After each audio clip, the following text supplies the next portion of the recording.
playing in the league, you get to play against each other teams plenty of times throughout your career. And so I got used to how Denver played and playing against them. And it's it's a tough style to play against. And the fact that they can attack from so many different angles. Now, me being a part of that, I'm really excited.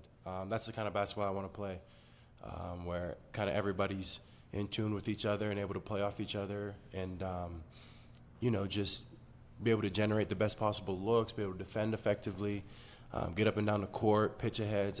I've seen the way they played, and to be a part of that now is really exciting for me. Ben and John, questions for you. Were you targeting Cam early in this process? Understanding you were trying to move MPJ at some point, but were you targeting him? And how did he make the rest of this kind of off-season fit for you? Was it critical that move happened, or how did those pieces all fall together for you guys this off-season? I say pretty much a combination of all of that. Obviously, he was a guy that was on our radar. We were looking for a seamless fit, given his versatility, both offensively and defensively. It made a lot of sense. Through hours and hours of talks and negotiations, kind of getting that reassurance amongst ourselves, it made sense. It's the right decision. Yeah, I would agree with John on all that. I mean, we definitely we had our eye on him, and when the season ends, we make our calls and we check in with other teams and we see what's out there, and we feel really lucky that it came to fruition. Cam, just in your own words, what would you say you're bringing to Denver? Team first mentality. I want to win. At the end of the day, I want to win. I want to win a championship. And obviously, we have the pieces to do it here. And that's what I'm most excited about. I think offensively, I've always been known to shoot the ball. I think there are more aspects of my game, but, just being at the team's best in terms of ball movement, making the right plays, finding the right shots, and playing off of some really good players, and then defensively fitting into the schemes that they have. I'm really excited about that, and my goal, number one, is to win. And the teammates that I'm surrounded with, the coaching staff that I'm surrounded with is such a great opportunity for me. Cam, when this first was reported, you talked about a house swap with Michael or something along those lines. Did anything come of that first off? And then what advice did he give you about coming here, team, fan, city, et cetera, et cetera, et cetera? Yeah, we definitely talked about that, actually. I don't know if it'll happen, but it's being discussed right now. Obviously, when you get traded, everything's flying around, everything's moving. And so, as the next couple of weeks wind down, we'll start to become a little bit more established in our new markets and figure all that stuff out. But, yeah, I mean, it's not really that much to explain. It's a great situation where you get to, like I said, over and over and over again, you get to play with great players. There's a lot for me to learn about the city and a lot for me to learn about the fans of the Nuggets. And, so far the reception has been incredible. I'm in random places where I wouldn't expect to find any Nuggets fans, and it's like, whoa, go Nuggets, like we're excited. And it's been all over the place, no matter where I've been over the past couple of weeks. So that's really encouraging. And it's really promising. And, when we play for the fans, like it really gives you something to be prideful of. And so that's a huge perk of playing Denver that kind of jumped out at me. Real quick, what's the most random place that you ran into? I spent my off seasons in Arizona, and it was maybe a couple of days after the trade. I was at a breakfast spot just near my house, just casually chilling, and this whole table, I'm talking 10 old people, were like shaking, like besides themselves. So, like, we've been Nuggets fans for so long. Like, we live in Arizona now. We're huge Nuggets fans. Like, the lady's like almost crying and stuff. I'm like, oh, this is awesome. Like, but it was pretty random, and it was pretty soon after the trade. So the excitement around it has been really positive for me. And, just a chance at winning is something that I really relish and something that I'll do everything in my power to contribute to. In the back, Brandon Cristal from Gorilla Sports. So it's kind of for all of y'all, but Cam, how exciting was it to be the first of a series of moves with these other players that came in? They're obviously an established team with some established stars, but the other moves that they made and you being a key to that. And then for Ben and John too, can you kind of take us through the other couple of moves you made after you made the Cam trade and why those worked? Yeah, obviously I keep a close eye on all the movement across the league at all points. So after the trade and when I found Tim is joining us here in Denver, Bruce is joining us here in Denver, and Valančiūnas has joined us here. And like, those are three phenomenal players in terms of guys that are versatile, guys that have defined skill sets, guys that can really seem to contribute to what everyone is building here. And knowing those guys, I didn't know them, like super well before this, but I've seen their games. I've seen them play. I've seen them over the course of my career and before I got in the league. And it just seems like the front office here has a very strong vision of what they want, of what they kind of wanted to attack this offseason. And it's really cool to see. Yeah, I think Cam spoke to it initially. I think one of the biggest things we look for with all the moves is being able to adapt to what the league may throw at us on any given night without sacrificing our baseline and our fundamental approach to the game. And so obviously that's easier said than done, but being able to find like-minded individuals who can fit those roles. I mean, look, we've been in Vegas the past couple of days with Summer League, and these guys have popped in and out, got some time with our young guys, supported the games, just mentally and physically, they're there and ready to take on this challenge. For John and Ben, how much input have you had from David about the style he wants to play, and how influential has that been on these moves that you've made early on? Very influential. We're constantly communicating with him, and we're lucky that he's been so helpful in these conversations. Ben and John, you've made a series of moves that we were talking about, and Cam was a big one, but Jonas was a big one. Have you had any assurances? Have you talked to him? Has he signed off? Is he ready to go? What is the status with him? Jonas specifically? Is that your question? Yeah, we've had great conversations with him, and there's been nothing but healthy conversations in terms of him honoring his contract and him excited to be a Nugget.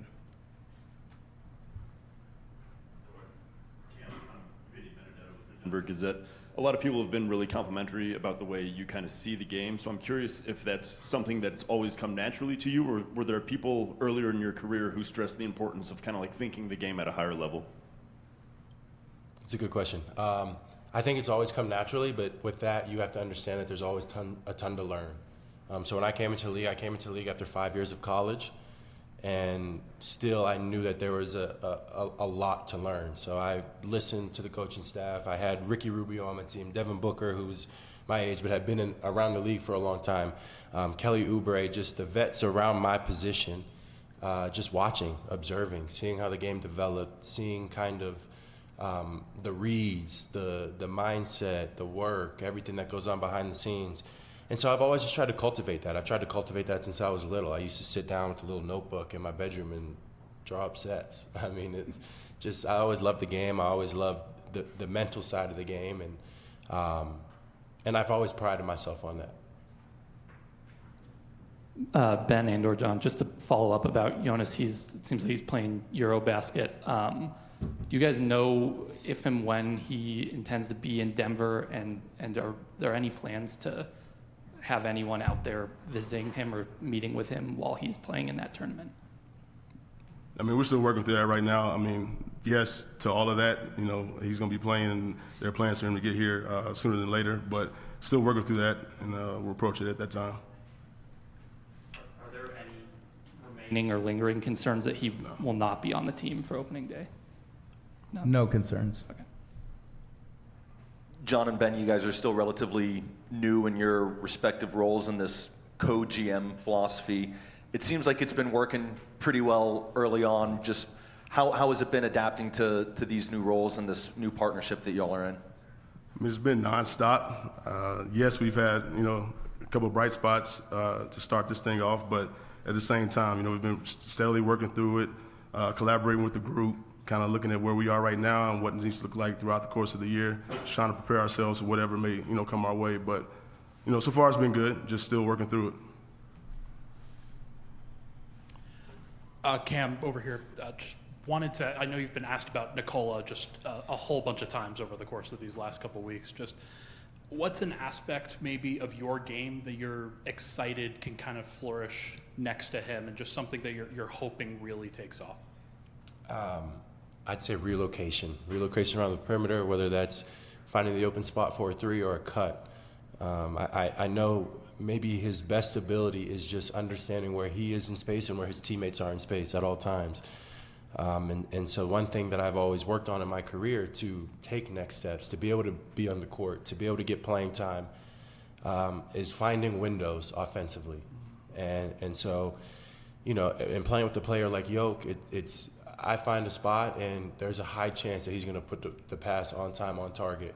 So for me, it's going to be a lot of that where I'm just, you know, playing off of the guys on the court and then making reads off that, and that's how I love to play. That's my favorite kind of basketball, and so I'm really looking for that part of my game to, you know, because I had a lot of less catch and shoots last year. I was a lot less of a catch and shoot around the perimeter, and so that might be something that gets a little bit of an uptick this year. Building off of one of Cam's answers, he said, you know, his goal is to win, team player. There was so much talk you guys might run it back. When was it determined that that was not going to be the course of action? And do you feel, as you sit here today, that you're a championship contender based on these moves you've made the offseason? You're saying what is the feeling of us?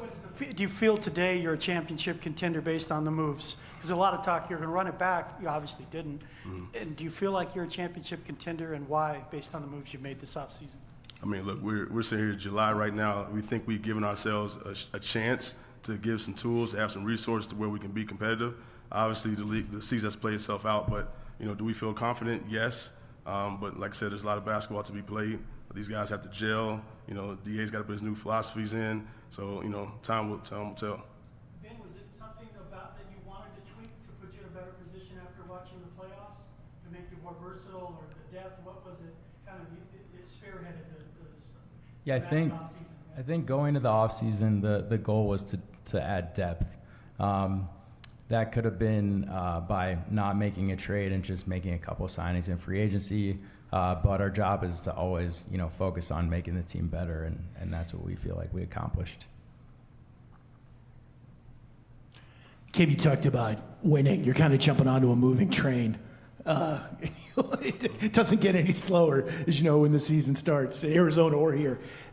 How do you define success? What would make this a successful first year for you here? What has to happen for you?